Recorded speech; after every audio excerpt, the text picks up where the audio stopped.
Hey guys, I'm here to talk about my experience with post-finasteride syndrome. This is something that I've been suffering with for over 3 years now, and basically it's had devastating effects on my life. I can't overstate that. Um, I've got a good job that I haven't been able to work in a year at all. Prior to that, I'd made several attempts to go back, like on a part-time basis, and it just wasn't happening. The mental and the physical symptoms that I was suffering was too much. Um, my sexual life obviously has been pretty much non-existent, and that's again mostly from mental sides and not necessarily from sexual ones. I've been in the hospital. Uh, well, let's see. I've been in the psych ward twice. I've been in the hospital 3 times for a bowel issue that developed after using this drug. And actually, by the way, the drug that I used was not actually Propecia. It wasn't finasteride. It was called azelaic acid, and this is just another type of 5-AR inhibitor that it's used. It's pretty obscure. Not many people know about it, but it's used for hair loss. It's used for skin problems, and I actually bought it for a skin problem. I didn't even know it was a 5-AR inhibitor until after the fact. Back to where I was. Yeah, so I've been in the hospital numerous times, developed bowel issues. I've been in the ER 3 times, once after a suicide attempt. Once I was so weak at one point that I couldn't stand up anymore. My legs were so weak that I was walking with a cane. And I lost so much muscle in the initial 3 months after taking this drug. I lost 30 pounds, mostly muscle. I used to be a pretty big guy.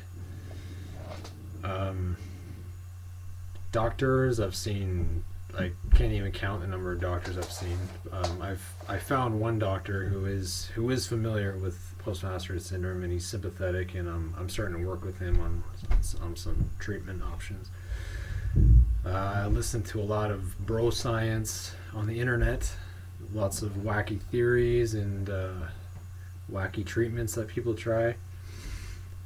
So as far as the timeline of how it developed and how it progressed, when I first started taking the azelaic acid, within days I felt like just crazy effects, like stuff I've never experienced before in my life, and I knew something was wrong. I stopped taking it, and there was a bit of a grace period where it seemed like I might have been getting better, and then 6 weeks is when the real nightmare started, and that's when everything just really went downhill.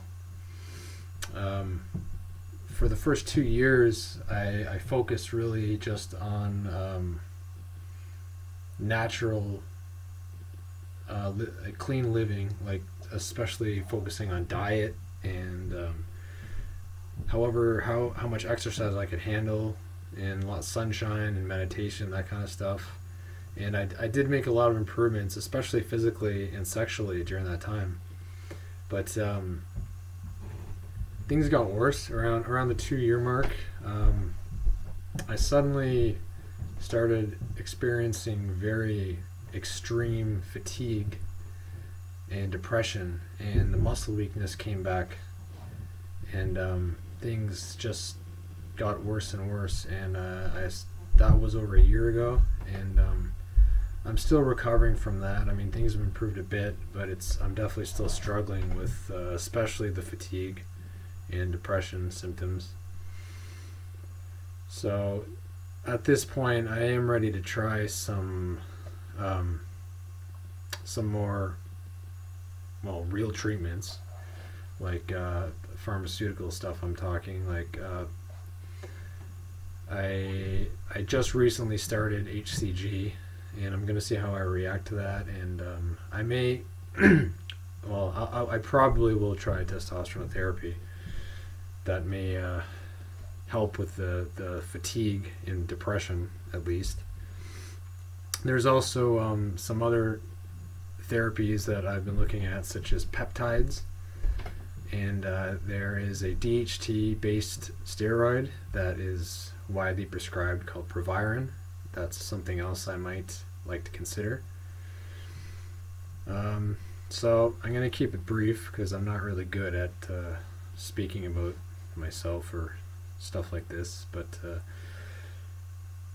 on a final note, I mean, if you're watching this and you're deciding whether or not to use a hair loss drug, whether it's finasteride, dutasteride, azelaic acid, even saw palmetto, which probably isn't quite as bad, but they're all just bad news. I mean, it's not worth it. I mean, this stuff has destroyed my life and many others. If you look at, all you have to do is look at some of the headlines recently, and even within the past 10 years, the shadiness of these drugs and what's been going on, and the number of people who have off themselves. It's just it's really sad. So I would just urge you to not use these drugs. It's not worth it for your hair. It's not worth it for anything, really. A lot of people deny that PFS is even a real disease. They try to say people are just blaming drugs for their health problems, or that they're trying to get in on some lawsuit or something, which is absolutely preposterous. I mean, considering I didn't even use Propecia, and a lot of other people didn't even use Propecia, so that a lot of people wouldn't even qualify if that was the case. It's absolutely ridiculous, some of the excuses and things people come up with to try and convince themselves that these drugs are safe, but they're not. And yeah, anyway, so I'm going to end it there, and have a good day.